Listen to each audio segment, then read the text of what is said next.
ประชาชน2ชาติลาวเวียดนามมีมุนเชื่อไปมาหาสู่แลกเปลี่ยนสินค้า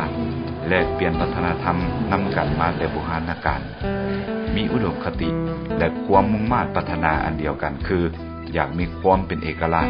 สันติภาพและหังมีผาสุข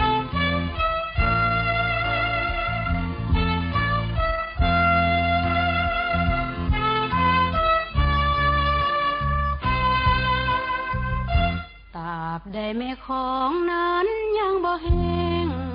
ประชาชน2ชาติลาวเวียดนามเคยมีมุนเชื่อร่วมมือช่วยเหลือซึ่งกันและกันในการต่อสู้ต้านศัตรูผู้รุกรานเป็นต้นก็แม่นระยะที่ประเทศลาวของพวกเขาถูกศักดินาประเทศใกล้เคียงรุกรานเบียดเบียนความสามัคคีแบบพิเศษและการร่วมมือรอบด้านระหว่าง2พรรค2รัฐเกิดขึ้นบนพื้นฐานการพัวพันที่มีลักษณะเฉพาะของ2ชาติแม่นการร่วมมือช่วยเหลือซึ่งกันและกันในทุกแขนงการบ่ว่าจะเป็นด้านทฤษฎีแนวคิดทัศนะและพฤติกรรมร่วมมือกันในทุกสภาพเงื่อนไขที่มีทั้งความสะดวกและความยุ่งยากซับซ้อนทั้งภายในและต่างประเทศความสามัคคีช่วยเหลือและร่วมมือกันแบบยืนยงนั้นแม่นมีตลอดมา2ชาติลาวเวียดนามของพวกเฮามีดินแดนอันยาวเหยียดติดจอดกันความสายพัวหลวงรวมลำน้ำของเดียวกันและเคยมีบุญเสื้อสมัคคีปลูกพันกันตั้งแต่ดนนาน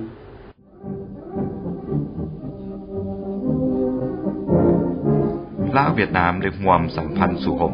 และญาติเอากาลโอกาสสงครามโลกครั้งที่2เพื่อญาติเอาเอกราชเวียดนามสำเร็จการปฏิบัติเดือนสิงหาและประกาศเอกราชในวันที่2กันยายนปี1945ส่วนอยู่ลาวเฮาก็ได้ประกาศเอกราชในวันที่12ตุลาคมปี1945และได้สร้างตั้งรัฐบาลลาวอิสระขึ้น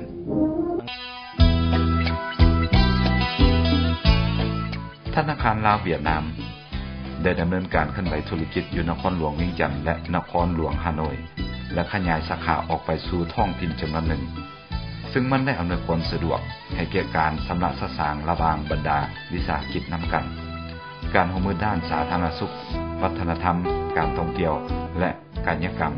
ก็นับมือนับมีการเปิดกว้างออกด้านการต่างประเทศลาวเวียดนามยิ่งนับมือเพิ่มทวีความร่วมมือหลายขึ้นประกอบส่วนยกสูงบทบาทและอิทธิพลของ2ประเทศในเวทีสากลก็คือการเชื่อมโยงของภาคพื้นและสากลความสามัคคีแบบพิเศษและการร่วมมือรอบด้านระหว่างลาวเวียดนามได้กลายเป็นกฎเกณฑ์อันหนึ่งแห่งการคงตัวและขยายตัวของ2ชาติเป็นการร่วมมือที่มีประสิทธิผลเป็นการสร้างท่าแห่งให้แก่2ชาติในการพัฒนาประเทศชาติเป็นกำลังแห่งในการรักษาสันติภาพเสถียรภาพและการเชื่อมโยงสากลช่วยให้แต่ละชาติเพิ่มกำลังแห่งของตนขึ้นบ่ว่ามื้อนี้หรือมื้อหน้าการร่วมมือแบบพิเศษระหว่าง2ประเทศลาวเวียดนามจะบ่มีวันเสื่อมสลายดังท่านประธานไกรสอนพรหมวิหารได้เว้าว่าตราบใดแม่น้ำของบ่เหือดแห้งเขินขาดเป็นสายทรายผู้หลวงแสนสูงบ่ต่ำเป็นครั้งหญ้าหงหาวังเบินกว้างบ่เป็นแดนกระแดงหาว2หัวใจลาวเวียดนามพี่น้อง